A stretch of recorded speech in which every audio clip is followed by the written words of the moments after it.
ભૂખ લાગી છે. એ વડા, એ ભાઈ તો યો વડાપાવ વાળો. ઓ ભાઈ એક વડાપાવ આપો. એ ભાઈ.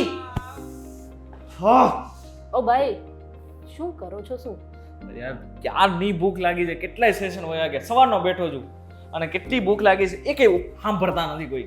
તો એમાં રાડો પાડવાની જરૂર નથી. તમારી પાસે ફોન છે ને? આ રહ્યો આઈફોન છે.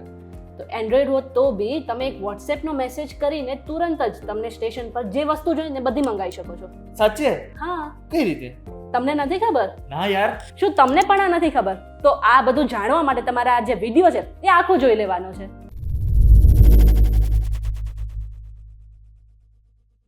તમે આવી ગયા છો વીટીવી ડિજિટલ પર. શોનું નામ છે ન્યૂઝ પ્લસ ને મારું નામ છે મેઘા. હવે આપણે બધાએ કોઈ ને કોઈ વખત તો ટ્રેનમાં જરૂરથી મુસાફરી કરી જશે.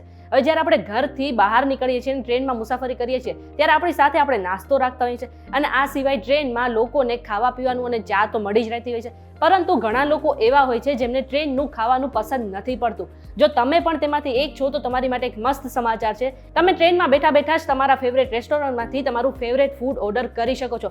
એ પણ ફક્ત એક વોટ્સએપ મેસેજ મોકલીને.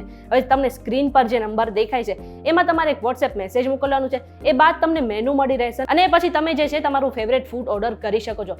પણ ખાસ ધ્યાન રાખો કે તમે જે નંબરથી ટિકિટ બુક કરાવી છે એ જ નંબરથી તમારે વોટ્સએપ મેસેજ મોકલવાનો છે. આટલું જ નહીં, હવે તમે જે ફૂડ ઓર્ડર કરવા માટે IRCTC એક નવી વેબસાઇટ પણ શરૂ કરી છે. હવે ટ્રેનમાં બેઠા બેઠા ફૂડ ઓર્ડર કરવા માટે તમને સ્ક્રીન પર જે વેબસાઇટ દેખાય છે તેને સર્ચ કરવાની રહેશે. એ પછી તમારી સામે એક નવું પેજ ખુલી જશે જેમાં તમને સર્ચ ફૂડ અને એન્ટર PNR નંબરનો ઓપ્શન આપ્યો છે. ત્યાં તમારે ટિકિટમાં આપેલા PNR નંબરને એડ કરીને તમે કોઈ પણ રેસ્ટોરન્ટમાંથી ફૂડ ઓર્ડર કરી શકો છો. આ સિવાય એ જ પેજ પર થોડું નીચે સ્ક્રોલ કરશો એટલે તમને ગ્રુપ ઓર્ડરનો ઓપ્શન દેખાશે. એટલે કે તમે પરિવાર કે મિત્રો સાથે મુસાફરી કરી રહ્યા છો તો આ ઓપ્શનને પસંદ કરી શકો છો.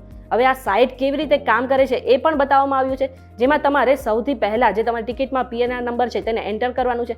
હવે જે જગ્યા પર તમે ટ્રાવેલ કરી રહ્યા છો ત્યાં કેટલા રેસ્ટોરન્ટ આવેલા છે એ તમારે જોવાનું છે અને તેમાંથી કોઈ પણ એક રેસ્ટોરન્ટને પસંદ કરવાનું છે. હવે તેમાંથી તમારે જે વસ્તુઓ ખાવી છે તેને તમારે કાર્ટમાં એડ કરી લેવાની છે. અને છેલ્લું જે છે કે તમે જે સ્ટેશન પર ફૂડ ઓર્ડર કરવા માંગો છો એ માટે તમારે એ ફૂડને શેડ્યુલ કરી નાખવાનું છે. હવે અંતે પેમેન્ટનું ઓપ્શન આવશે, તેમાં તમે ઓનલાઈન પેમેન્ટ કરી શકો છો. આ સિવાય પે ઓન ડિલિવરીનો ઓપ્શન પણ આપવામાં આવ્યો છે. હવે આટલું કરશો એટલે તમે સ્ટેશન પર પહોંચીને જે પણ તમે ફૂડ ઓર્ડર કર્યો છે એ ફૂડ તમારી સીટ પર સીધું ડિલિવર થઈ જશે. આટલું જ નહીં, તમે પ્લે સ્ટોર પર જઈને ફૂડ ઓન ટ્રેકની એપ્લિકેશન પણ ડાઉનલોડ કરી શકો છો. હવે આ ઇન્ફોર્મેશન તમને કેવી લાગી કમેન્ટ કરીને જરૂરથી જણાવી દેજો અને આવા જ વિડીયોઝ જોવા માટે અમારી ચેનલ સાથે જોડાયેલા રહેજો.